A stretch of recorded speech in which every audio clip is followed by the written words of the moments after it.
Welcome to the Black Belt Husband Podcast. I'm your host, Quentin Hafner, licensed therapist, thought leading expert for men, and the creator of the Black Belt Husband System. This podcast exists for one reason: to train men to win in the one relationship that matters most, their marriage. If your relationship feels distant, if you're walking on eggshells, if nothing you've tried is working, you're not a failure, you just don't have the right blueprint. Inside this podcast, you'll learn the mindsets, tools, and frameworks to lead your home with strength, create peace in your marriage, and win back your wife's admiration and desire. Black Belt Husband is the step-by-step path to reclaim your power and transform your relationship. Let's get started. Okay, welcome to the Black Belt Husband Podcast. And today we are going to do a deep dive into the concept of listening, how to be a good listener for men inside marriage. And this is going to be part one of a 3-part podcast series because there's so much information to talk about when it comes to being a good listener and what does that really kind of look like in an effective way showing up in a relationship. So we didn't want to record a 3-hour episode on the same topic. So we're going to break it up into 3 parts, but we're going to dive into part one right now.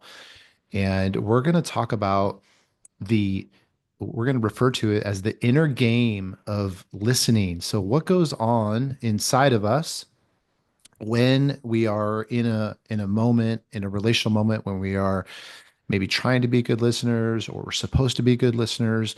What is happening inside of our nervous system, inside of our psychology, inside of our emotions, and why a lot of guys actually are not good listeners, even when they think they are. Okay, so we're going to give you some stuff um, to really kind of chew on so you can level up your listening game because it's such a central part of what it means to be effective inside of a relationship.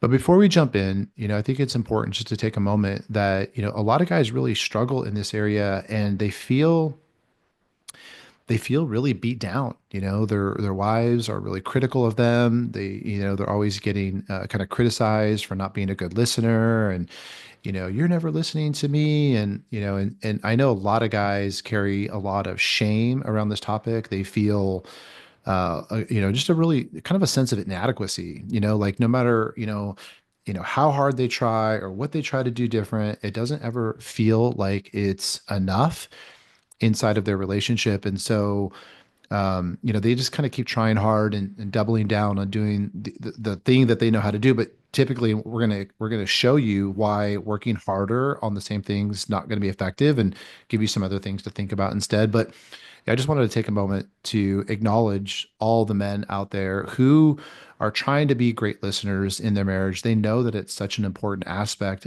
to be effective, to be good husbands, but they're struggling in this department, and they're getting a lot of critique. They're getting a lot of criticism. I'm hopeful that after you listen to this episode and maybe even the whole 3-part series, you're going to feel a lot more confident that you really know kind of what to do to really win in this arena. Yeah, that's awesome. I'm super excited for this episode too. And I think one thing I just want to encourage the our listeners is just the difference between how a guy listens and hears things and how a female hears things. I think a lot of, at least I know from the conversations I have, there's a big difference between I think the way a man can hear something and the way a woman can hear something. And I'm excited to get into some of those male female psychology aspects too, because I think that plays a big part. Yeah, great point. Because we're definitely different. There's definitely a gender divide when it comes to how men and women show up in relationships. And so yeah, let's jump in, Lucas. Okay, so the title of this show is, or this episode is How to Be a Good Listener, Part One. So in order for us to really teach guys on how to be a good listener, I think the most important place to start is talking about why you maybe are not a good listener. Okay, because I could give you, 20 things to do different today to be an effective listener, and you could try those things. But if you're not really connected to the root cause problem that keeps you from being a good listener in the first place, then it's going to be a little bit kind of like lipstick on a pig. And you're going to be putting kind of band-aid solutions on a problem that you're not going to really solve from the root. So I want to spend a few minutes talking about, okay, what really gets in the way of guys being good listeners? And I'm going to run through some ideas. And Lucas, you and I can kind of go back and forth talking through these things. So these are some really common things that happen for men that keeps them from being a good listener. So first we'll talk about that, and then we're going to move into talking about why this is so important for women. Like, why do women care so much about how we listen? Is it kind of like, do they have, is there nothing else in the world that they need to complain about? They just want to harp on this one topic. It's like, no, no, no. Okay. There's some really important psychological reasons why women are connected to how well we are listening. So we'll get into that. But first, let's talk about some of the psychology about what keeps guys from being effective um, in their kind of listening endeavors. Um, so, Lucas, when you're working with guys, what do you kind of notice when guys are struggling in this department? What do you kind of see as maybe some of the top reasons or the first reason that you kind of notice guys struggle here? Yeah, it's a great question. The thing that really stands out to me is the the male psyche's internal defense mechanism. And I think as guys, sometimes we just get so defensive. And there's part of our brain, our ego, if you want to call it, that we just really feel like we need to defend ourselves. And, our wives, our partner, our girlfriend, might, be so quick to bring something up and want to share with us, but we immediately go into this defense mode. Um, and I think women can feel that defense mechanism coming off really strongly, and it feels super invalidating to them when they're sharing their heart, they're sharing an experience. Yeah, totally. And so it's kind of like, okay, so we're saying, okay, what gets in the way of being a good listener? Well, one thing that gets in the way is this defensive posture. Mhm. And it's this defensive posture. And so what happens in relationships, and anybody listening to this, you can relate to it. We've all been there when we're trying to engage in listening, but what's happening is that we feel it's an emotion. We feel like we need to defend our position. Mhm. So what happens is that really kind of forecloses on the ability to be an effective listener, because instead of hearing what's going on in the moment, we're already kind of narrating our responses. We already have this kind of like internal commentary happening inside of our brains where we're getting ready to um, you know plan what we're going to say next. We're hung up on this word that she used in the conversation. I can't believe she chose that word. Why did she say that, and what is that about? And then we're instead of listening from a place of curiosity and from a place of trying to understand, we end up listening like we are the opposing counsel in a courtroom. And we're listening to the other counsel say something. And so it's like, oh, I'm just waiting for them to mess up so I can take that point and really just use it against them. And so it becomes instead of listening from a place of genuine curiosity and love, we are listening from a position of either defense or sometimes offense. It's like listening from a place of antagonism. Like I'm going to catch you in the trap because I'm going to prove the point that you're really wrong. Okay. And so I totally see that we're listening and we're defending ourselves along the way. Another reason that I've seen that really keeps guys from being an effective listener, in addition to being defensive, is they are listening to solve the problem. Okay. And so what's happening is because men are so solution oriented in the way that we're wired as guys, if our wives are processing something with us or trying to articulate something to us or express a frustration that they have about us, instead of listening to understand, we are listening to solve. And that is a really big fork in the road for most guys. Most guys listen to solve the problem. And now that sounds nice on paper. It's like, oh, well, that's a really nice, endearing thing. This guy's going to try to solve the problem. But in fact, it's very anti-relational. And it really goes into pillar number 4 of the black belt husband system, where we're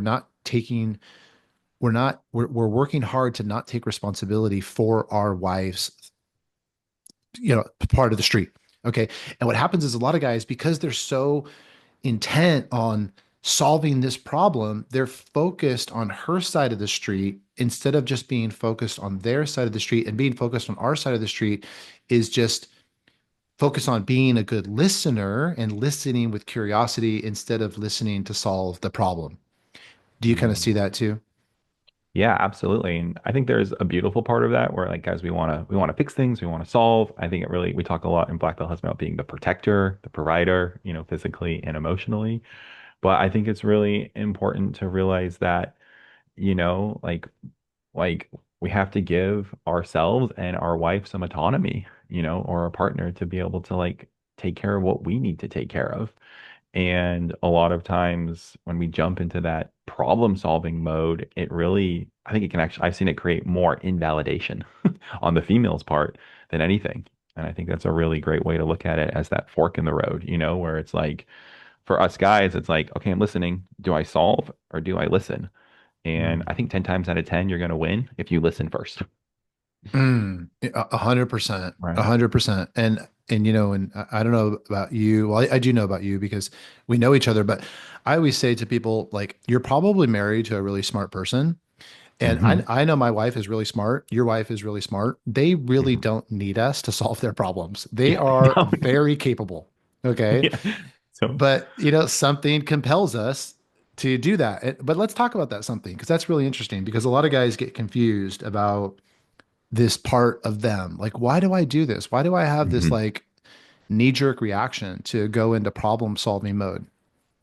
Okay, hmm so let's take a deep dive into this, because this is a little bit of a tangent, but I think it's really important and it might help a lot of guys who struggle with this understand something about themselves. So, what I've learned from guys is that when guys go into problem solving mode and they're not being good listeners, on the surface, it looks very honorable and it looks very noble that they are trying to do this thing to solve the problem. But that's what it looks like on the surface. But what it really is underneath that, 9 times out of 10, is the guy's inability to tolerate negative emotion in his wife.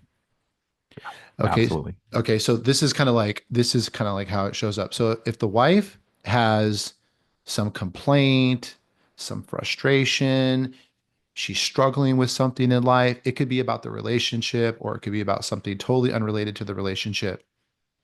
And so she has all this anxiety. Maybe she has sadness. Maybe she's angry and she's venting. And what happens for the guy is like, okay, so if I hooked up a heart rate monitor to the guy in that moment, what we would see is we would see that guy's heart rate spiking.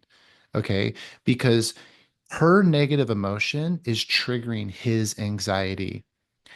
And so guys move into problem solving mode because it's kind of like a way to say, I can't handle your negative emotion. I need to shut your negative emotion off. And so I'm going to give you this really great solution so you don't have to give me this problem anymore. Because when you give me this problem, it's filled with all this energy and I don't know what to do with all that energy. And all of that energy is making me nervous and making me anxious. And I want to make all of that go away as fast as I can. So I'm going to give you this great solution. And then I'm going to get mad that you don't want my great solution. And so on the surface, it can look noble. It can look like a great character attribute that this guy is trying to solve the problem. But I think it's not as pure as that. I don't think it's as altruistic as it seems. Because what I've noticed in all the guys that I've worked with is that they're always nervous in their problem solving. It's never done out of a place of peace or a place of contentment. It's done from a place of like, this conversation is uncomfortable for me, and I want to make this conversation try to end as soon as possible. Now, as I'm saying this, I'm kind of painting it with a broad brush, and I'm kind of using kind of, the extremes to describe it because it can happen in very subtle ways too. But the idea is if I cannot tolerate my wife's negative emotion, I'm always going to go to problem solving mode. And it's going to be very difficult, borderline impossible for me to be a good listener.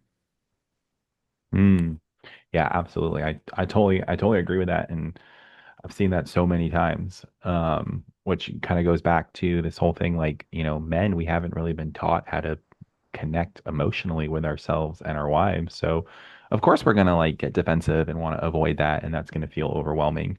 But that's one thing we do in the Black Belt Husband process.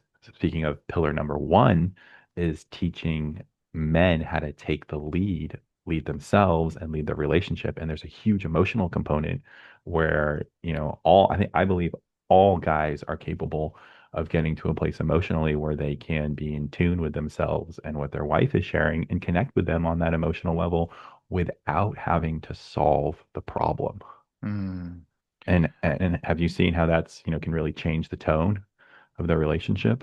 Oh my gosh, it will transform a relationship. Yeah. And the other thing too that a lot of guys will say in this too is that they'll be like, "Oh my gosh, it's so much more relaxing for me when I don't Yeah. have to solve the problem. Like I can just kind of sit back." And Yeah. it's like, yeah, you can. You don't have to solve the problem. And you can just sit back and be kind of like a curious observer of whatever's going on and realizing that even if your wife is having lots of big feelings, that you're going to be okay. You don't need to fix her. You don't need to get her better. You don't need to kind of clean up Mhm. the situation or solve the Yeah. problem. Like you can just like sit back in the lazy boy, ask great questions, and take that tremendous burden off of your shoulders, which is Hmm. this need to feel like I have to come up with the answers, that I have to solve the problem. Because number one, you don't have the answers. Okay. None of us do.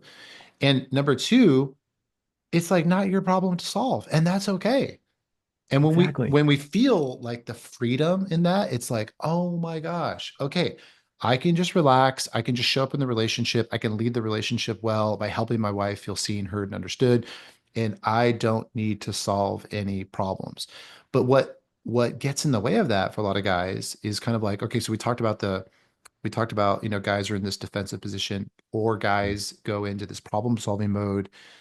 The other thing that happens is that a lot of guys kind of have these emotional triggers in the conversation. So it's similar to kind of being in defensive mode, but what it's like when your wife is talking, it's like if I in an imaginary world, if I could like record the narration going on in some guy's mind while his wife is discussing a problem, it would be like a pretty crazy story. All the things that he's thinking and feeling and the responses and why did she say this and like so guys have to get the word I like to use is like I love helping guys get more durable.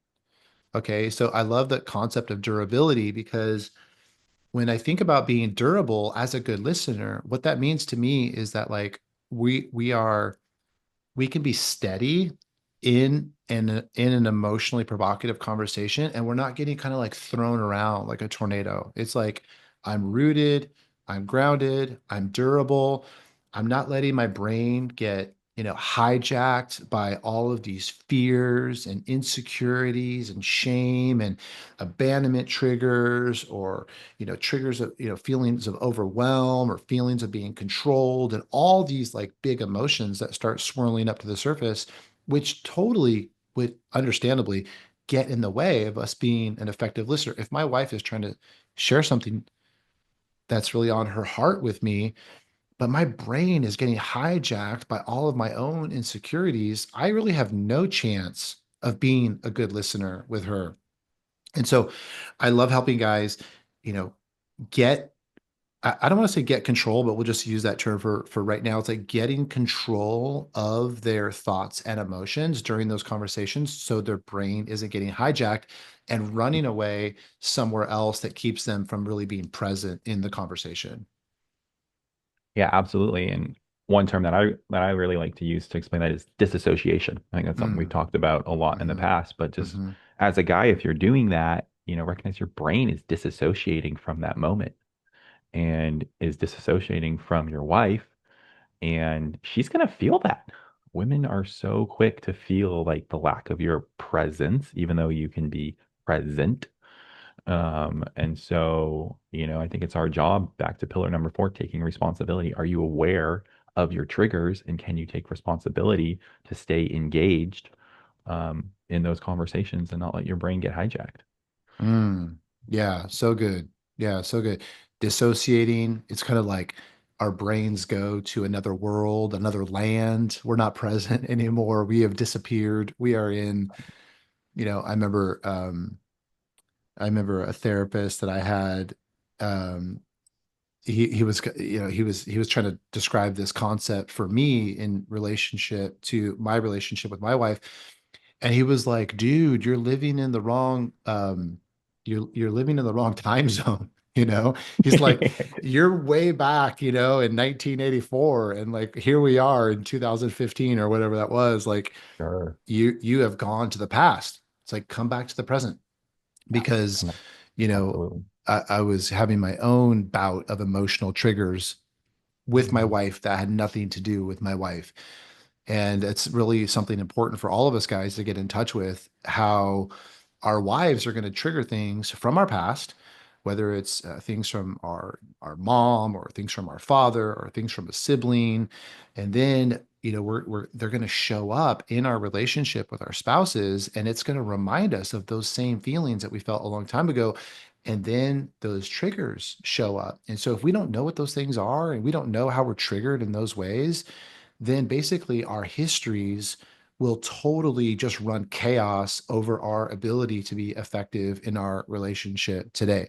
So, like, I know now when my wife does something and I feel myself having this really strong emotional reaction to something that she's done, I know with 100% certainty it really doesn't have anything to do with my wife. It doesn't have anything to do with what she said or the way that she looked at me or what she did or what she didn't do. It has nothing to do with that. It has everything to do with something from my past is getting activated.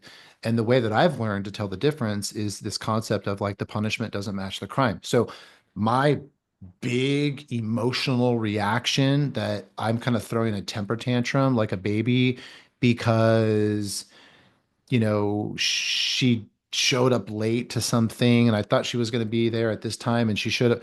It's like I'm having that big, big, big reaction. Okay, that's the sign that it has nothing to do with the present moment and it's everything connected to the past. So we have to, us guys, we have to know all that stuff. And so if we want to be a super high level, if we want to, be an expert in the relationship game, if we want to have great marriages, we have to get connected to those emotional triggers that are going to get in the way of us being effective listeners in the present. 100%.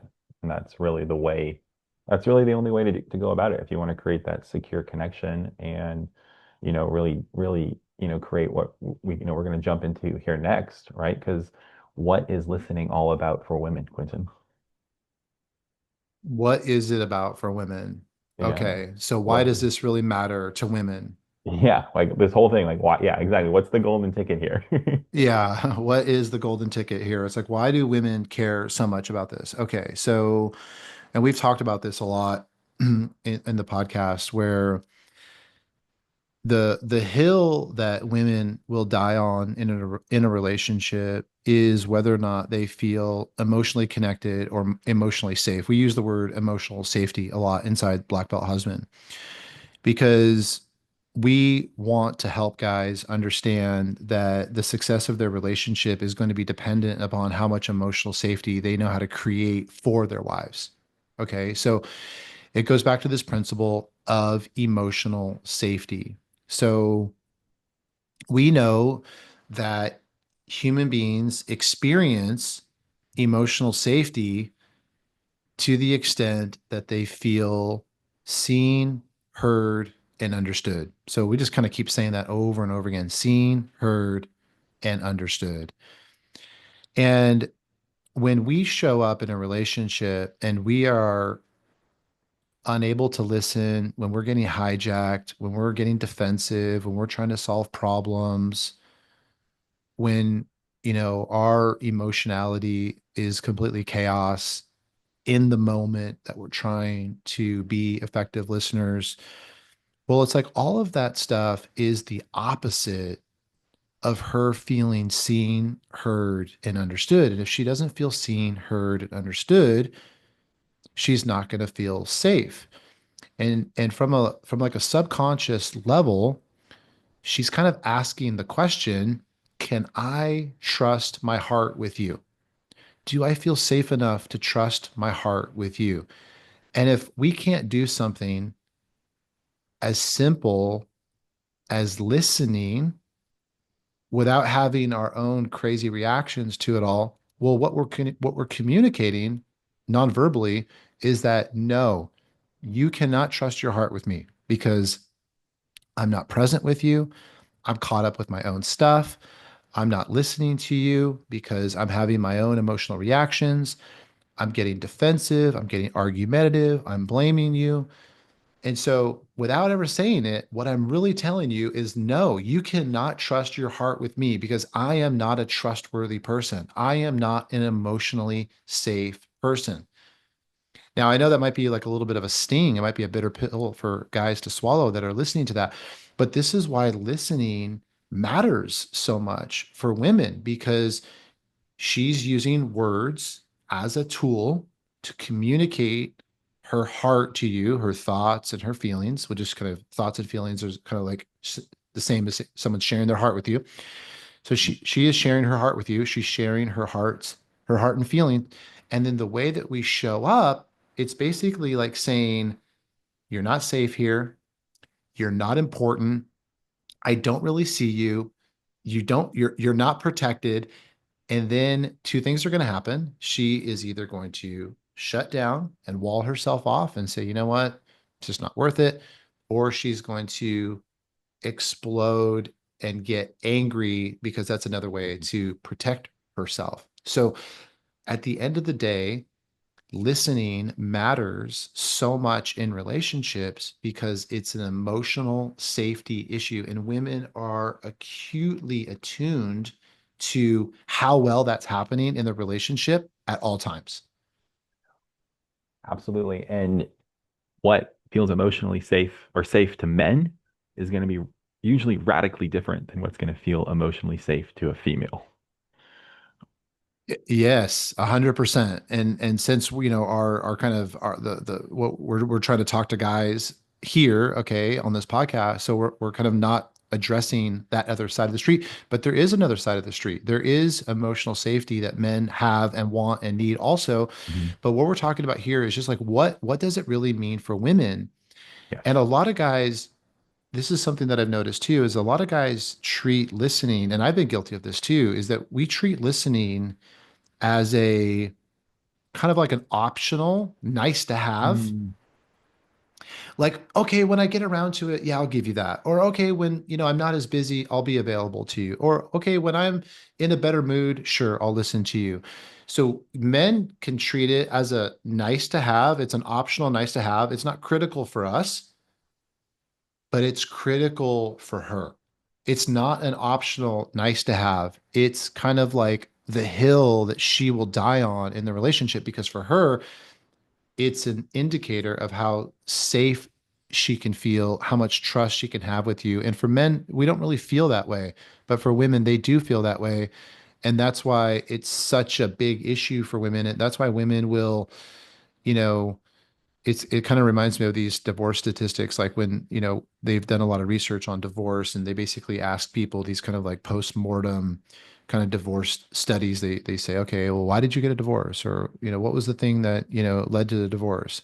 And a lot of people, this is not the point of this show, but a lot of people talk about the big three, like money, sex, and kids are the reason for divorce. Those are Mm. actually not the reason for divorce. So the reason women initiate the divorce, and there's a couple different ways to say it, but if you kind of look at all the data, all the research on divorce, women are basically saying the exact same thing, but in just a little bit of nuanced variations. When they answer the question, why did you initiate a divorce? They always say, I didn't feel like I really mattered. Hmm. Yep.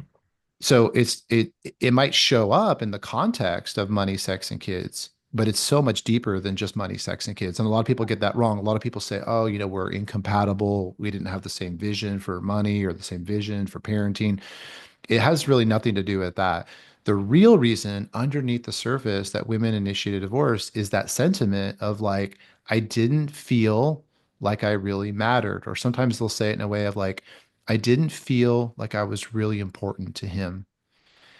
And so if women are leaving relationships because they just don't feel like they matter, well, we could also see why listening matters so much. Yes, and yes, because it's really listening is really the lowest hanging fruit in the relationship to help to not help, but to really just let your wife feel seen, supported, validated, understood. And what that communicates to their brain is they matter. They matter to you. Yes. And so Lucas, what can guys do? Okay. And also on the next episode of this series, we're going to talk about all the tactics for being a good listener because that's important. Okay. So we're going to give you some really practical things on how to be an effective listener. But in this episode, we're talking about what gets in the way of that, which is all that kind of like mental noise that's happening. So, what are some things guys can do to kind of clear some of that mental noise? This is not kind of the tactics on how to be a good listener. This is kind of the tactics on like, how do we clear some of that mental noise so we can even just show up in a different way? What are some things that you've seen that have worked for guys that have been helpful in this area? Yeah, yeah, absolutely.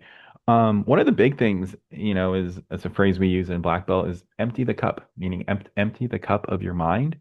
And a simple way to say that is just show up to the conversation without an agenda, and it really just comes back to reminding yourself that this is about understanding what your wife is saying, about connecting with her, about showing her some empathy. And it's really not about defending yourself. It's not Mm, and it's being back to be aware of those emotional triggers that might come up. But, you know, at the end of the day, it's just showing up, coming home from work, sitting down at the dinner table, going to bed at night, whatever, and just being in this place of your mindset and your job is my only focus is really just to hear her right now. mm, Hear her. And yeah. yeah. And one thing you can, catch yourself in Black Belt, we teach guys a lot of like, I call them cheat phrases, keep them in your back pocket because a lot of times it's like, I don't know what to say. Like, what do I do? You know? And it's just, something I learned in my first couple years of marriage, but you can just, you're listening and just respond, oh, wow, I could see that. Tell me more about that. And it's just a little bit of empathy, it's a little bit of emotional influx there. Oh, wow. And you're just letting her know that you have no agenda and 100% of your presence is focused on, letting her know that whatever she's telling you, it matters and it's important. Mm, yeah. Well said. And I love the tell me more. I always say those are like the three most important relationships for men to learn. The three most important words for men to learn in a relationship. It's like, Yeah, tell there you me go. more. Because it's kind Go. of like there are three words, like you cannot go, like no woman walking the earth has ever complained that her husband said, tell me more too much. It's like No. you can't lose when you say You're that. never gonna lose. Oh Another man. another thing guys can do, and this is kind of reminding me a little bit of like, um, I think COVID kind of changed this a lot for people. So they've done a lot of research on like how it takes roughly 30 minutes for our brains to transition out of like a work brain into like a husband and dad brain. So when we're at work, we're using certain parts of our executive functioning that we wouldn't use in our kind of like intimate family life. And vice versa, when we're inside of our intimate family life, there's certain parts of our brain that we're using, and they've learned this by kind of hooking people up to MRI machines and seeing like what areas of their brain are activated at work and at home. And what they found out is that it takes roughly 30 minutes for the transition to happen from work brain to get into the home, we call it home brain or family brain. And so when guys had a commute home, what I would tell guys to do, I would say, okay, when you drive home and you pull up into the parking lot, take 5 minutes and just be with yourself in the car. Just sit in the driveway in the car before you walk into the house. Try to, empty the cup. Try to clear your mind. Try to get present with yourself. Try to get, connected to the person that you want to be as you kind of walk into that front door. And try to let go of all the stress and all the worries that are happening at work and kind of get into that state of mind. And when guys are able to do that, they show up as rock stars. It's like you could be a present dad, you could be joyful, you could be playful, you could, be a good listener, you could be attentive. Well, what happened with COVID is that made it hard for a lot of people when they started working from home because it's like, okay, well, I'm in the bedroom next door, and then I don't have that 30-minute transition time. So I still am encouraging guys to say, okay, when you get done with your workday at home, don't go immediately into the space where your family is. Take some time, go for a walk around the neighborhood, or just stay in your office, shut all the work stuff down, and just do some meditation, do some breathing exercises, you know, read something, read a devotional, just start helping yourself make the transition. Because if you go right from your work brain into that family brain, you're going to really struggle to be a good listener because you're going to have a million things on your mind. You're still going to be thinking about all the things that you need to get done. Your wife's going to feel that energy from you. Your kids are going to feel that energy from you. So give yourself that little moment. And even if you can't give yourself 30 minutes, give yourself 10 minutes. Give yourself something to create that little gap between those two different states of mind. And I know that when guys do that, they're just able to show up much better and be a lot more present from a listener standpoint. Yeah, absolutely. And that's gonna help you reorient so you don't go into fix it mode, right? You're gonna suspend the need to fix it. You're gonna be more present, so you're not gonna be so distracted, like thinking about your emails and your phone. And also, kind of our last point, maybe as we wrap up here, is really gonna be able to go into that curiosity mode that you mentioned a little bit ago. Um, but do you want to just touch on that curiosity kind of mindset before we wrap up, Quentin? Yeah, I think what we were trying to say there is that like, what it really means to be a great listener we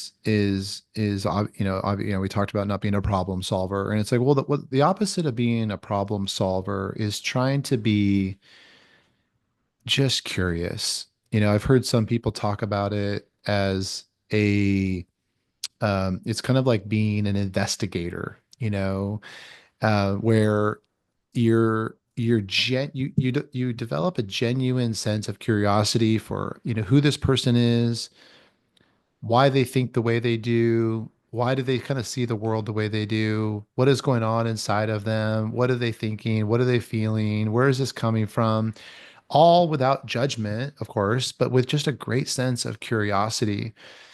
And making that switch from solving problems to curious mode can be like if guys just did one thing to change the relationship and they made that shift, their relationship would improve by like 75% because it's that big of a deal. And I don't know about you, Lucas, but when I grew up, like nobody taught me that. Nobody said, okay, well, like when you're a good listener, you want to be really curious and you want to do this. Like, I think I just had to learn that, through a lot of trial and error, mostly error.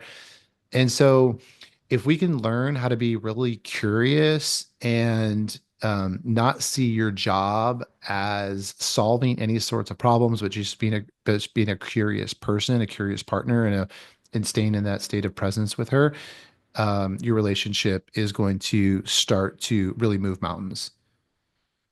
Absolutely. And one thing I love about this, active listening and engaging with curious listening and being present as a listener is it's such low-hanging fruit in the relationship. Like this is not rocket science, guys. I don't want to say it's not easy if you haven't been doing it, but it can be easy if you just take a few of these takeaways from this episode and just start implementing them. Just try it.